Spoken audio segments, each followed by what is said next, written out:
I just genuinely don't even know where to start. Like, honestly, I don't know where to start. It was just such a fantastic weekend, and now I have pumpkin spice latte in my hand. I could not be happier, but just grab some liquid caffeine, come back to the yarn dungeon real quick. I guess that's where we're gonna go. Let's just start from the beginning. What is up, everybody, and welcome back to Altknots. Welcome to another day here in the Yarn Dungeon, where I'm all about showing the world that crochet is killer. This past weekend, I was able to travel to Hastings, Minnesota, and visit this amazing yarn store, Muse 2320. It is linked down below if you have no idea or you have not checked out any of the colorways. Like, seriously, do yourself a favor, check it out right now. So, I had actually been to this shop once before, but it was a super rushed visit. I had no idea it was there, found it by accident, grabbed a couple of skeins, came home, worked with it, and it was like, oh my gosh, I love this yarn. I need to contact the artist behind this. So I did. I contacted Sara, who is the owner, artist, hand dyer of yarn behind Muse 2320, and we chit-chatted a little bit back and forth and decided that, like, this is the perfect weekend. Come on down, let's chat some yarn. Like I said, I'm still just like buzzing from the visit because it was just so fun. Like,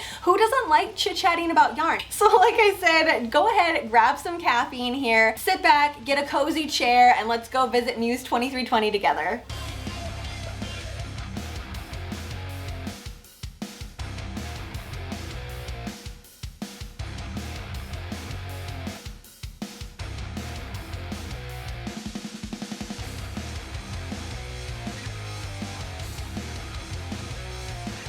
All right, we are here at Muse 2320. I am freaking excited.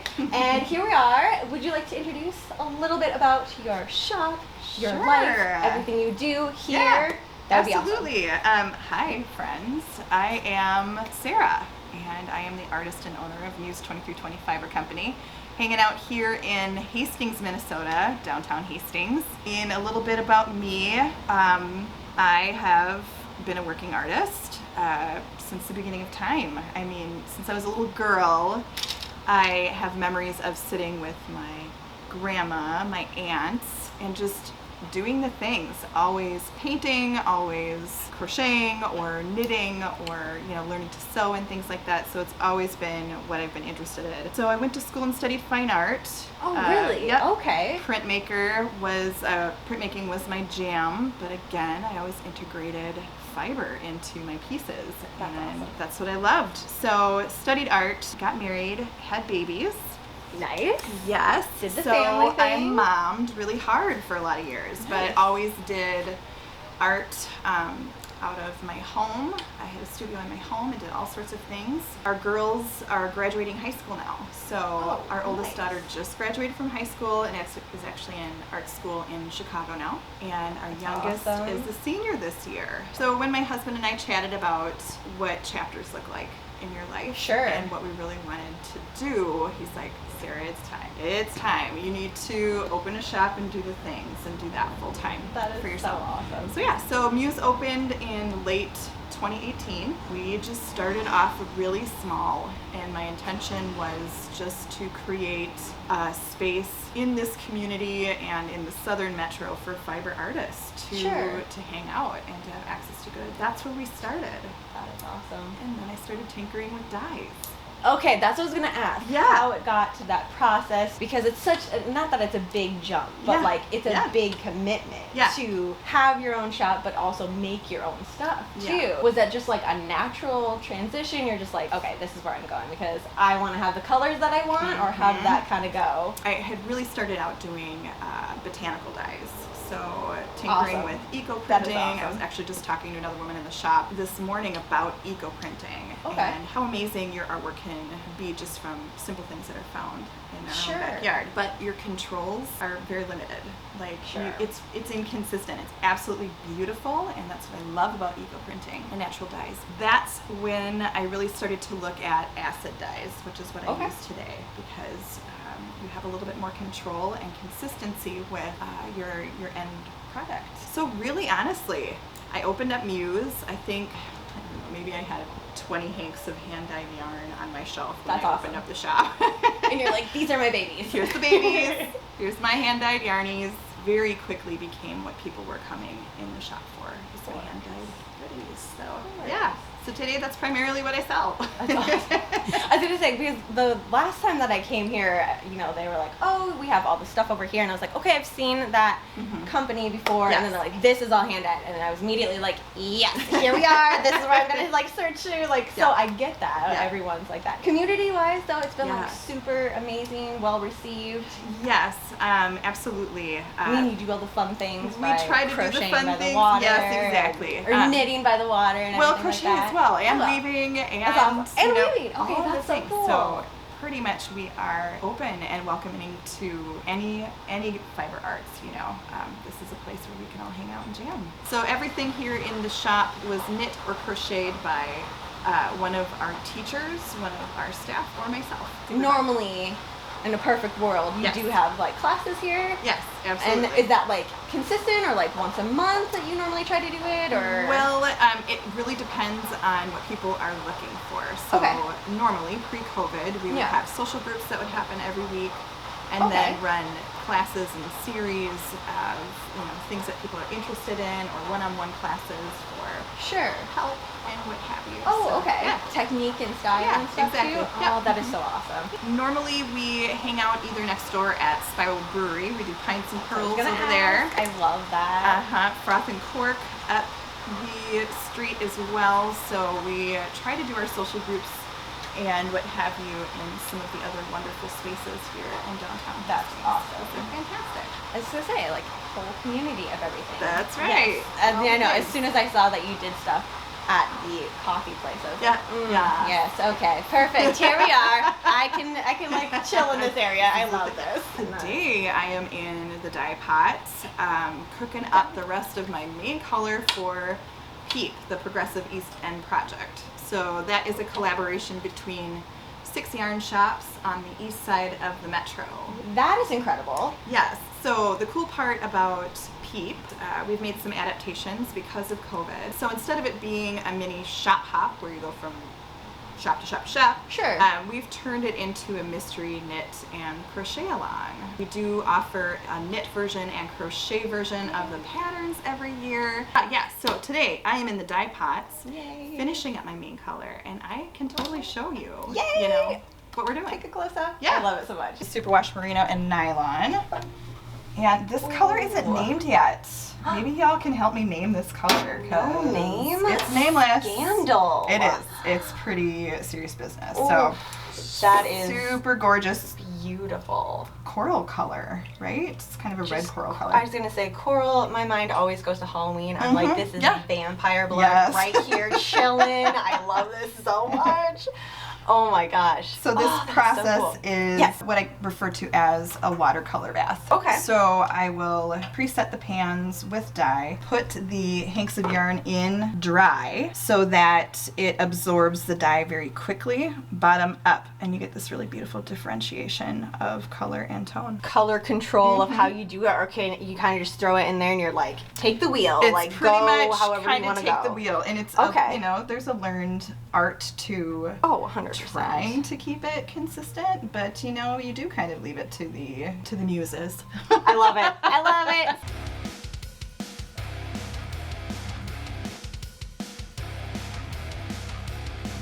Yep, come on back.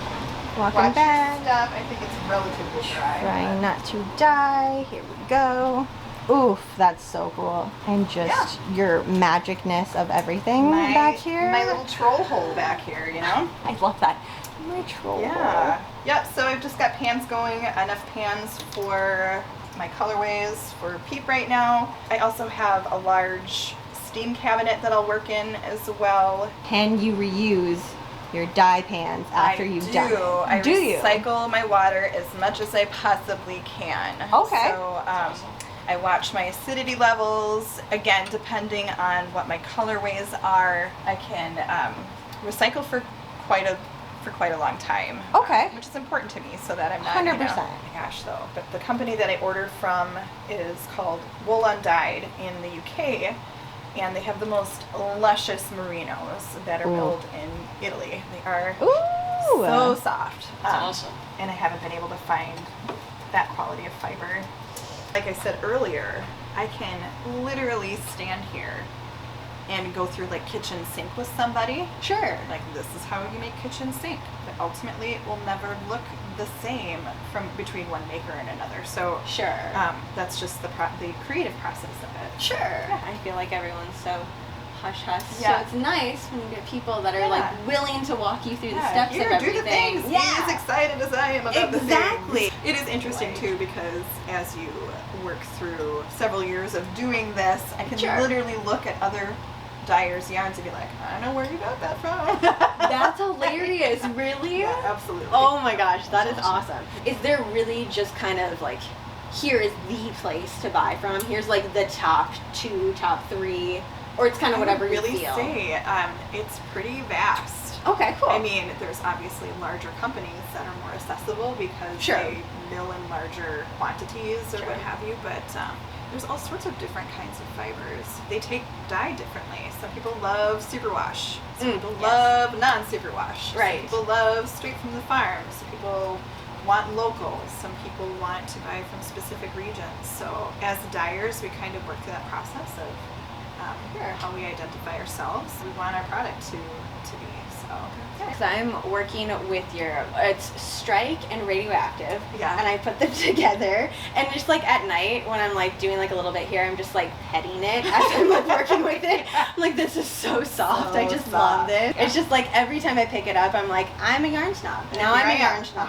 Here I am. Yeah, exactly. It just makes it extra special. Yeah. It's like, absolutely. There's a time and a place for every kind of fiber. Correct. 100%. So. When I make my cardigans that I make in 1 week setting, I'm like acrylic 100% because I'm gonna wear it out. I would literally die if I made something like that and then snagged it somewhere. I would just fall to pieces. Yeah, so exactly. 100% why I have workhorse yarns in the shop, because I will never tell somebody, oh, you want to make a sweater for a toddler? Here, use this hand. No. Use this mohair. Enjoy. No. Or blankets, Afghans. Okay, yes. You're going to want to use something that's washable. Oh my gosh, can you even imagine making a king-size blanket and you're like, now go ahead and hand wash that. Hand wash that. It's going to take you a month to dry. But it's the dead of winter in Minnesota. Hang it up somewhere in your house. It just smells like sheep everywhere. Like, awesome. Do you do like seasonal or just kind of like whenever it hits you? A little bit of both. Okay. A little bit of both. So for the most part, my colorways are small batch, and I keep them rotating. Like this is considered small batch to you? This is considered small batch to me. Literally, I just made 2 colorways called Scarlet Runner, which is like the Scarlet Runner bean, which is growing in my garden right now. That is awesome. Cottage wallpaper, because I've been looking at vintage wallpaper scraps. So you saw it and you're like, yes. This is what I'm going to do. So some of it is very much so just what I'm inspired by. A little bit. Yeah. Which, and also you live in like such a cool area that there's a lot of that too. Yeah, so absolutely. Like, I know that there's been a ton of people, like especially since last year, that people have been like, what is this? I want to learn how to do this thing and That's these been stuff. super cool.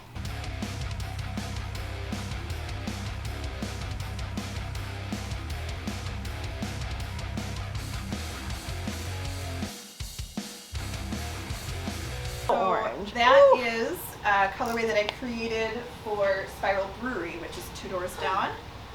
They have their own colorway. They have their own colorway. That they also have their nice. own hat pattern. Oh my god. So that's actually their logo.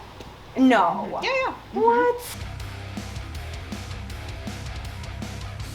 Thank you so much. Seriously, genuinely, thank you so much for taking the time for this. Thank you for coming. Seriously, this has been fun. So I do have some fun things coming up. So I am going to be hitting up my yearly clubs here pretty soon. Last year was my Penny Candy Club, so that was inspired by vintage candies. Yay! This year's club, I haven't even made this announcement yet, but is going to be based off of storytelling. So actually, Bob and I are going to be hitting up some antique stores for vintage photographs. Okay, I love that. That will inspire characters and colorways for the upcoming year. So that's coming up. And then all of that can be found on your site? Yes, on my website. As that comes out, website and patterns also. Yep. Ravelry is the main place? Yes, you can find my patterns on Ravelry or here in the shop.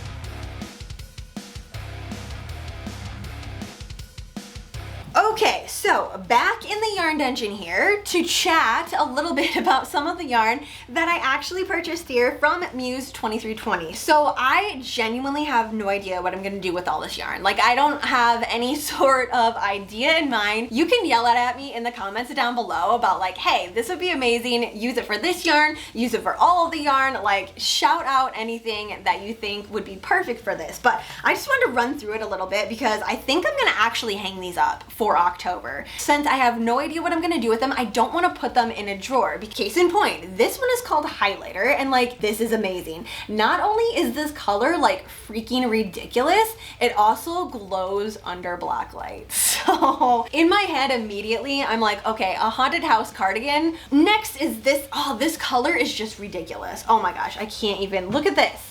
It's just amazing. But this is another one that glows under black light, and oh, it's so freaking soft too. Okay, what is this one? That was alpaca and silk, and this one is merino. Okay, this one is merino superwash, and it is crazy soft. Honestly, I feel like all of these together would really work well to make a cardigan. I feel like I was kind of going along that direction and didn't even know it. What is this one? Because this one is fun. The main reason I got it, so superwash schlub, is superwash merino wool and 10% nylon, and it's called Blackjack. This one was just so cool because I've never worked with yarn like this that has like all this incredible texture on it. Just the variation of black coloring on here was just so incredible. I'm like, oh, I need to. I don't even remember how many I got, honestly. So this one is called Peep, and I had to grab this. I could not pass it up because this is just like so beautiful. And the fact that she was dyeing it in the shop that day, I was like, okay, I have to grab some. Obviously, I need to grab this color. What is it? What is it? Superwash merino wool and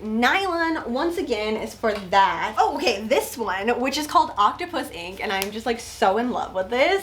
The shades of like black to blue is just like incredible. I love this so much. Merino wool and nylon, once again. This one was like hot off the press. She was like writing on the actual labels and putting them on as I was there, and I was like, thank you very much, I'll take one of these.